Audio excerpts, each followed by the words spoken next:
안녕하세요. 무익한 종입니다. 오늘은 산상수훈의 말씀 중 마태복음 7장 1절에서 2절까지의 말씀을 함께 나누고 싶습니다. 제가 읽어보겠습니다.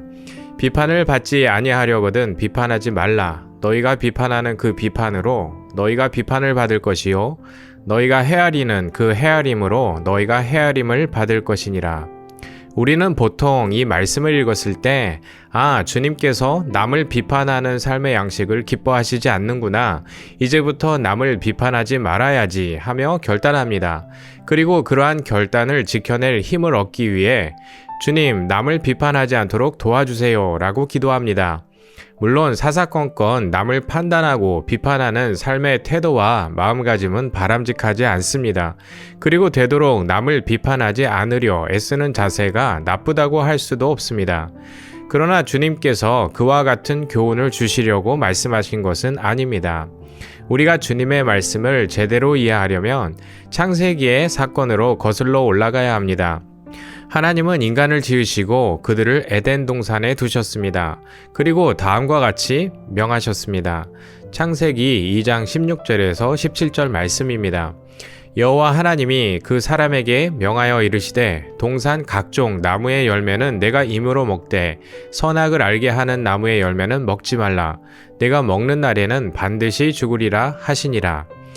우리가 모두 알고 있듯이 아담과 하와는 뱀에게 속아 하나님께서 금하신 열매를 먹고 말았습니다. 우리는 여기서 하나님께서 사람에게 먹지 말라 명하신 열매의 이름이 선악을 알게 하는 나무의 열매라는 사실을 주목해야 합니다. 하나님은 왜 그와 같은 이름을 붙이셨을까요? 당연히 그 이름에는 중요한 의미가 담겨 있을 것입니다. 하나님께서 선악을 알게 하는 나무의 열매라고 이름하셨다면 사람은 그 열매를 먹음으로 선악을 알게 된다는 의미이고, 하나님께서 그것을 금하셨다면 하나님은 사람이 선악을 알기를 원치 않으셨다는 뜻입니다. 이 대목에서 우리 마음 안에는 선악을 안다는 것은 필요한 것이 아닐까? 하나님은 왜 사람이 선악을 아는 것을 금하셨을까 하는 의문이 자연스럽게 따라옵니다. 그렇다면 한 번 더 질문해 봅시다. 아담과 하와는 선악을 알게 하는 나무의 열매를 먹기 전까지 선과 악이 무엇인지 구별할 수 없는 백치와 같은 상태였을까요? 물론 아닙니다. 하나님은 온 우주 만물을 지으시고 사람에게 그 모든 것을 다스리고 정복하게 하셨습니다. 그것은 하나님께서 이미 사람을 그와 같은 명령에 따를 수 있는 지혜와 능력이 있는 존재로 지으셨다는 것을 전제합니다.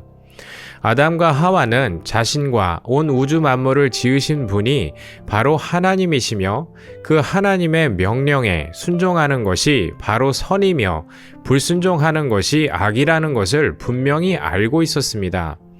그들은 그렇게 선과 악을 가르는 유일한 기준이 되시는 지혜로운 존재의 뜻에 따르는 것이 곧 선이라는 사실을 알 수 있을 만큼 지혜로운 존재로 지음받았다는 것입니다. 성경은 선악을 알게 하는 나무의 열매를 향하여 손을 뻗는 하와의 마음을 이렇게 보여주고 있습니다. 여자가 그 나무를 본즉 먹음직도 하고 보암직도 하고 지혜롭게 할 만큼 탐스럽기도 한 나무인지라. 여기서 사람의 눈에 하나님께서 금하신 열매가 지혜롭게 할 만큼 탐스러웠다는 것은 바로 그들이 선과 악의 기준이 되시는 지혜로우신 하나님의 자리를 탐하였다는 것을 의미합니다. 따라서 그들이 하나님의 명령에 순종하여 하나님께서 금하신 열매를 먹지 않는 것이 선이라는 것을 이미 알고 있었음에도 그들이 불순종하여 그 열매를 먹었다는 것은 다음과 같은 의미입니다. 그들은 그 열매를 먹음으로 선과 악을 판단하는 유일한 지혜가 되시는 분을 제거해버리고 스스로 선과 악을 판단하는 지혜로운 자의 보좌에 앉고자 했다는 것입니다.